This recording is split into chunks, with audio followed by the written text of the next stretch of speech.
Hey guys, welcome to Sip and Scream, the spookiest cocktail hour on YouTube, brought to you by Burton and Burton.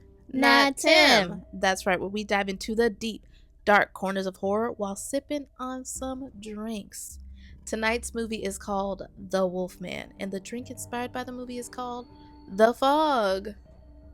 There's a list of ingredients at the end of the movie, so stick around. Cheers. Cheers.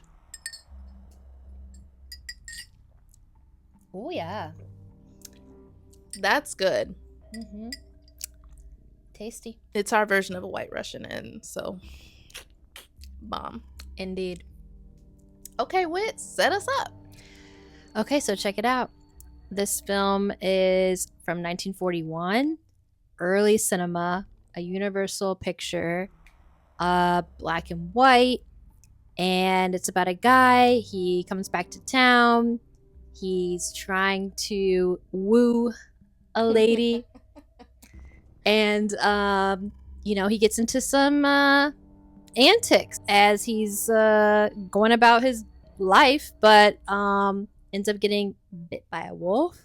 A lot of crazy things happens after that. Yeah, classic horror film, classic premise. Let's just jump right into it. Heck yeah. So, that sounds like something you want to catch, an old school black and white. Check it out and then come on back because we about to dive in. So yes, in the spirit of a classic film from the 40s and it being black and white, we started it out in black and white, but we are now going to switch to live in color. And let's high five. Snap. I like it. Okay, so what were your initial thoughts and what kind of pulled you into the movie? My initial thoughts were I was very excited to watch this because I used to watch old black and whites with my grandma growing up. And so, to have like the rolling credits in the beginning and all that stuff, I was like, nostalgia to a time I wasn't even alive for back in the day. But I was like, this is cool. This is stuff I actually wish I would do more, is watch like old classics. So I was like, love it. And I thought it was funny because I was reading like when he opens that cool old school looking book. Yeah, when it's like showing the picture of the close-up of the text, and it's like, according to an old legend which persists in certain localities, the victims assume the physical characteristics of an animal. I was like, okay, the book is yelling at me like, this is not real. And I'm just like, then it's probably real. So that pulled me in. I was like, folklore from the top. Yes. Yeah. Okay. Yeah. Yeah.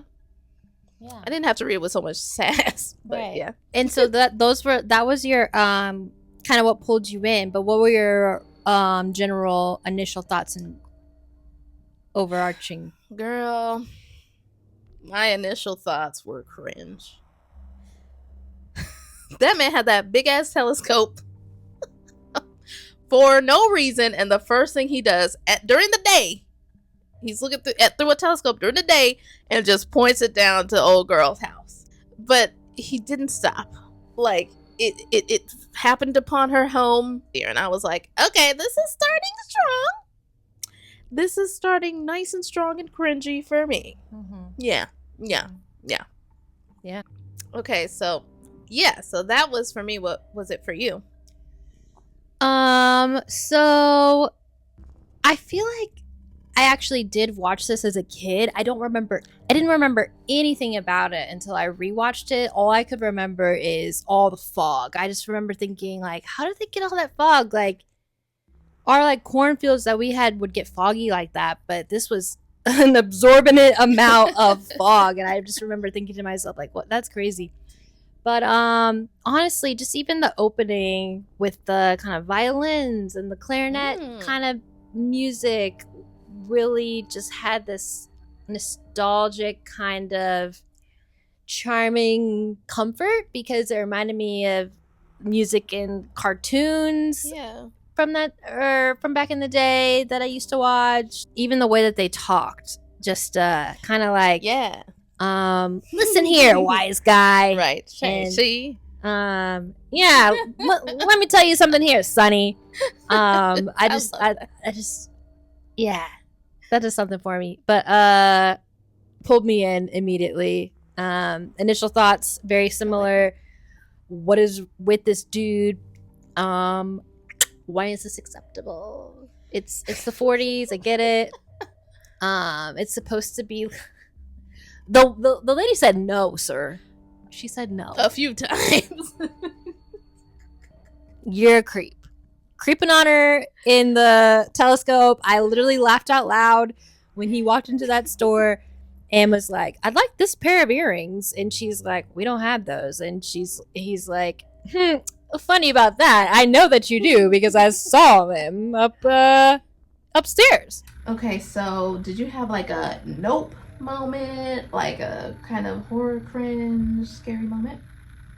I think that it was interesting, her knowledge of like pentagrams and about wolves and werewolves when he is in the shop trying to like woo her.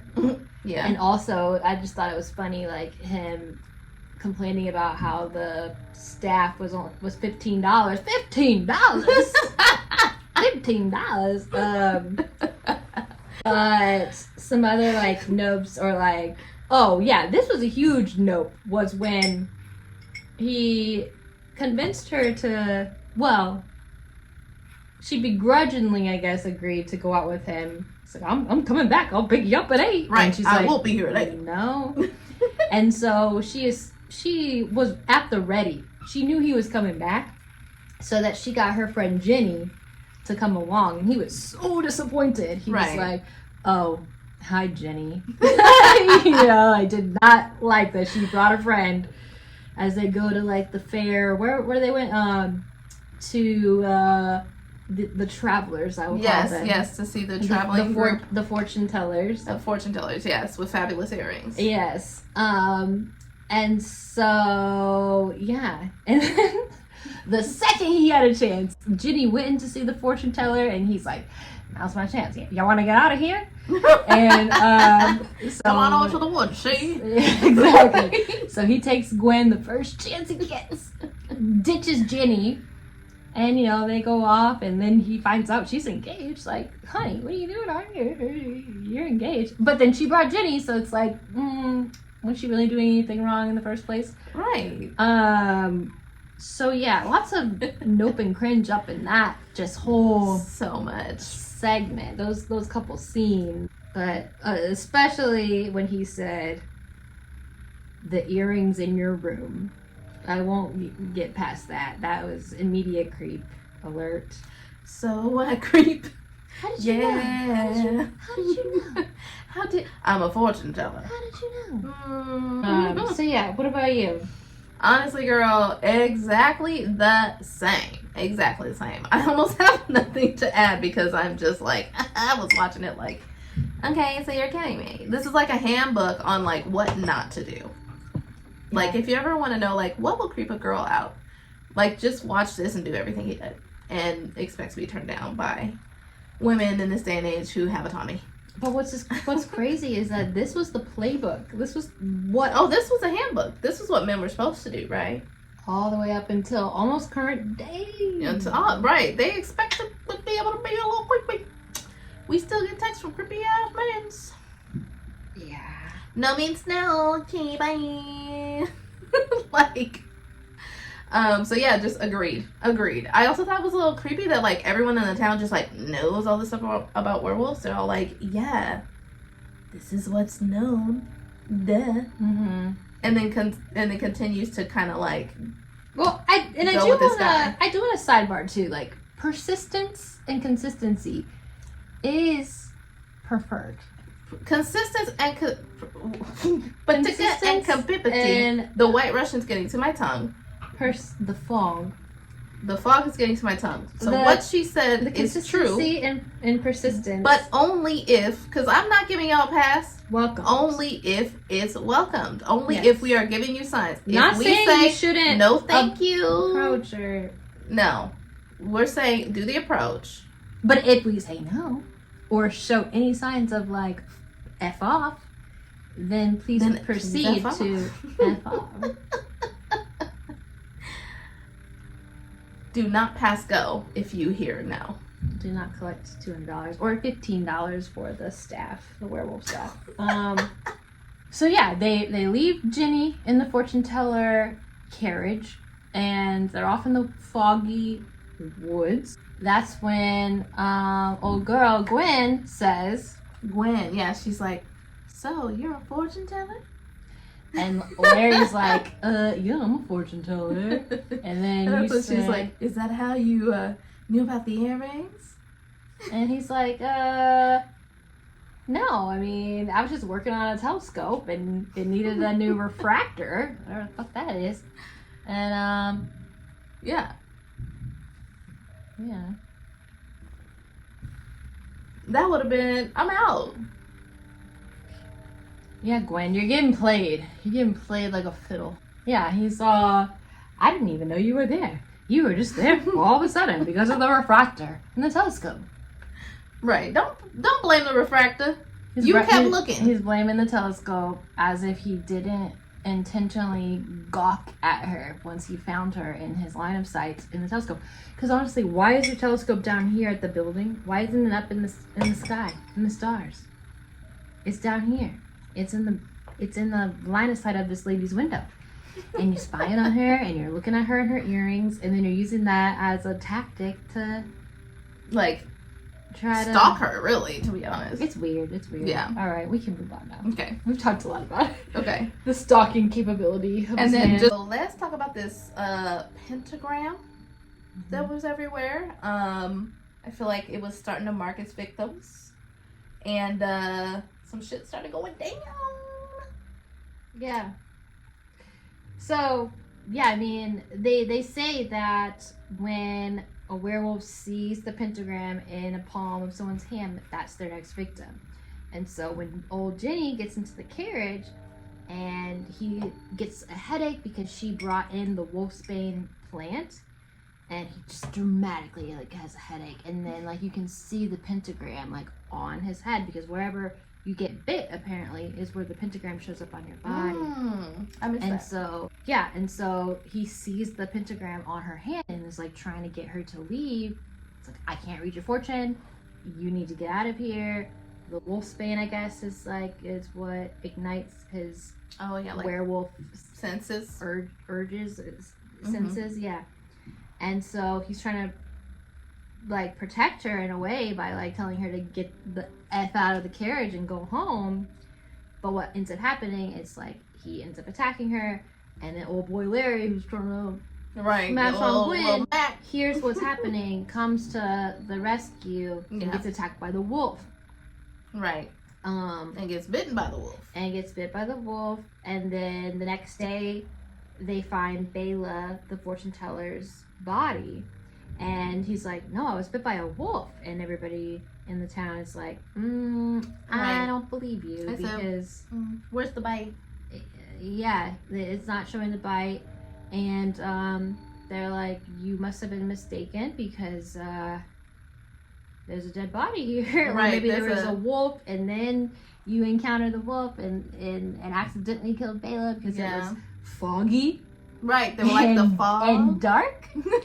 And so, yeah. Yeah. That's where we're at. And then, this is kind of a LOL funny part is when, so they find Bela's body, and they also, Jenny's dead too. Right. And Jenny was going out with Gwen, and so Jenny's mom comes and she's yelling at Gwen, or trying to get to Gwen. Right. Basically calling her a hoe. Why did you leave my daughter by herself? Yeah. And so she comes with her slut shaming crew. No, truly. With her slut shaming crew, your daughter, yada yada yada, and then Gwen's dad's was you out there with that man? Get out of here. And wop. I don't know. Anyways, the slut shaming crew. The slut shaming crew came through. But I mean, understandably, her daughter's dead. Yeah, she's like, what were you doing out there? You have a fiance. Yeah. And I was like, I'm glad I live now. But You was out there with that weirdo, and the town knew that man was weird.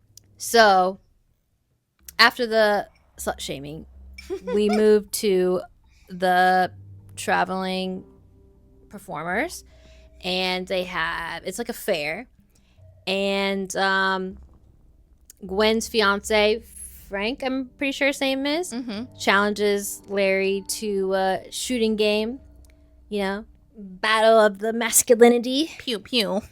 And so eventually Larry trails off and makes it to Bela's mom's carriage, where she then explains to him, what's kind of going on, and Larry's all, no, I just killed a regular wolf, right? And Bela's mom's like, nope, you killed my son, right? Actually, not only a werewolf, that was my son, the werewolf. Yeah, you got my son. You got him, and you lived. And so she's kind of telling him a little bit more of the backstory and the lore, what he needs to do, what he needs to look out for. All the things that can kill a werewolf, all of the silver. Yeah, Frank ends up leaving Gwen at the fair, and then Larry's like, I'll take you home. Right, he just swoops on in because they had a little argument or whatever. Gwen's like, oh, we had a quarrel. Right, so that's an excuse for you to swoop on in. Bro. He's not at all being like, so Bela's mom just said something kind of crazy to me, which might explain why I don't have no scar from my attack last night. He's just like, he's trying to get them draws. Right. Like, come on. Because Bela's mom is also explaining in detail. She's like, you can kill it by silver bullet. Right. You can kill it by silver this. Or you can kill it by silver something on a stick. Right. And I'm thinking, silver on a stick? You mean the thing that you were have complaining about buying for $15? Right. And then she says, that can kill you, my guy. She's like, he doesn't believe her. And she's like, do you dare show me this card? And I'm like, what you gotta say after that? Because he was like, touche. Yeah. So I think he believed it, but he still didn't care about anything else. Mind you, they're surrounded by fog. I just want to make that very clear. Constant fog. Just fog everywhere. It's foggy. Everywhere. It's foggy. It's foggy. Excuse me. It's foggy. So then that leads to him kind of like going home and having this moment of reckoning where he's having this mental picture of Bela's mom, and he starts to change. I like that little like sequence though, with like her head and the spirals. Yeah, it was reminding me of Wizard of Oz for sure. Yeah, in that sequence, right? Which is cool to see. So it's like, ooh, all the cinematic nods that came after and before. But yeah, I loved, speaking of like just cinematic nods, like that old school, how we have so much technology now, but like to see the fur changing on his feet, they were just doing match cuts, and they would cut and then put more hair and then roll and then cut and then roll and then cut. And I was like, you know what, that was pretty dope as like just from a cinematic standpoint to see what they were doing back in the day, to make him go full werewolf. And from that point on, he's also remembering this, he's cognizant, and he is full werewolfed out. He is now the Wolfman. Yes, okay, so he's wolfing out, and that leads him to going out, killing the gravedigger, puts the heat on his back, and now a manhunt like with pitchforks and everything is ensuing. And yeah, what happens after that? A hunt that ensues from the townspeople. They're all after him. Gwen's fiance. Dun, dun, dun, dun, dun, dun. All these people, the constable, whatever. Everyone is after old Larry. And so, and he's also confided in Gwen at this point that he is a werewolf. And I don't know if in the moment she actually believes him, but she's concerned about him. Yeah. Even though she has a fiance that she's betrothed to. she's very concerned about Larry. And so, even though she just met him and he was spying on her through the telescope. Right. But anyways, moving forward. So, yeah, they're all like meandering out about throughout the woods. And Larry turns into a werewolf. Gwen is looking for Larry. The townspeople are after the werewolf, who is Larry. Eventually, Larry, werewolf version, crosses paths with Gwen, and she's all, damsel in distress. All the townsmen come to her rescue, and he drops her like a heavy rock. Right, but I think it's only like Larry's dad that shows up, and he happens to have the fucking the $15 staff with the silver head, and like, you know, beats him up with it, and the townspeople gather around but Larry's already come back to his human form, and so they're all in condolence with Larry's dad, like, so sorry for your loss. Yeah. I'm assuming thinking that he was bit by the wolf. Right, because he did. I because think he is dead. They're all looking. Yeah. Larry's dad beat his own son that was a werewolf to a pulp. So yeah, unfortunately. And so they are all thinking that they are maybe still out for the wolf because they're thinking that Larry was killed. Maybe. I think in the woods. Yes. Yeah. So. Yeah, I guess that about wraps it up. Wraps it up. Lots of fog in between those moments. So much fog. So much fog. Fog. You know, scary movie in the 40s, which is really cool. 1941. No. It was December 9th, 1941, 2 days after Pearl Harbor, because I used to watch the movie Pearl Harbor with Josh Hartnett and Ben Affleck on repeat in 8th grade. And I know that it's December 7th, 1941 was the day that Pearl Harbor was bombed. Dang. And so the fact that this movie came out 2 days after that just blows my mind. Blows it. That's a tough thing to follow. Yeah. Crazy. Also, another thing to note, gypsies are often referenced in this. Yeah. It's obviously not a term that is politically correct nowadays, unless you're referring to Gypsy Rose Blanchard. We all mostly know who she is. Bless her. Or don't. I don't know what your feelings are about Gypsy, but like, that's the only Gypsy we know. That's the only reference to gypsies we don't say that, and that's that. Okay, so ratings. All right, 3, 2, 1, 4.5. Okay, that's a little bit of a gap for us. We're usually closer. I think for me, my rating is because, like, love classic cinema. They were doing the best with what they had, but unlike other movies from the same time period, it didn't age well for me, and it was cringy, and I just can't see past that. But hey, not to horror filmmaking back in the day, but I mean, there are other classics from the same era and even before that age better. So I just couldn't. It was cringy. I just could not. Why yours?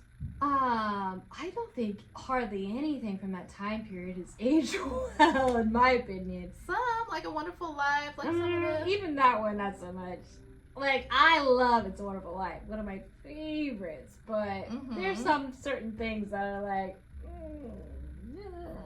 yeah, but this one was predatory. Lots of... Go ahead. I will say, like, I'm trying to view it from that time frame and not from now. Because, like, yes, of course, it's cringy AF with the predatoriness and just the lack of diversity and, like, many things. Yeah. But the fact that they did so much for what little they had, the fact that like it was done in a time period where there was a world war going on, like I have to give props there.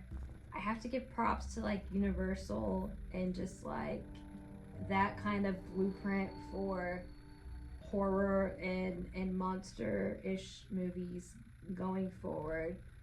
As cringe as it still was done. It still is something that is looked at now and will be looked at for ever. So I will give it a 6. It would have gotten higher if it didn't have all the cringy like yeah. What is the word? What's the opposite of feminism? Toxic masculinity. Yeah. Patriarchal expectations of women. Exactly. All of that. If it didn't have that, it would have got scored higher. But yeah. Well, and I mean, I'm honestly scoring it a little bit lower too for just like overall storyline too. Like, you know, it just could have been done better even for the time. Like the first horror movie was made in 1890, I believe. So we're still 50 years in the business. It could have done a little better, but I say still not do it because it wasn't being done a lot then. It was like a lot of the pristine musicals, which I love and used to watch. So I say that's why I give it some points. The fact that like I don't remember anything about it, but this movie stuck in my mind from watching it as a child. I just remembered the like fog, and just the eeriness of it all. I mean, it stood out. And yeah, I'm glad that we rewatched it and it kind of like ignited something that was kind of buried down. Of like, oh yeah, I watched this before, right? As a kid. I love that. So yeah. Yeah, and I think that we'll be doing some more of these like classics. Yeah, that's why we love to do it. Some TMC, is that? Oh yeah, TCM. Some Turner Classic movies. Yeah. Oh my God, nerdy me watching TCM all throughout high school when everyone else was partying after football games. Anyways.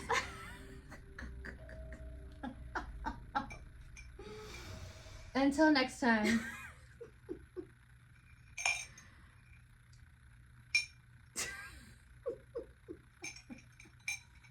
I said I wasn't gonna drink this whole thing.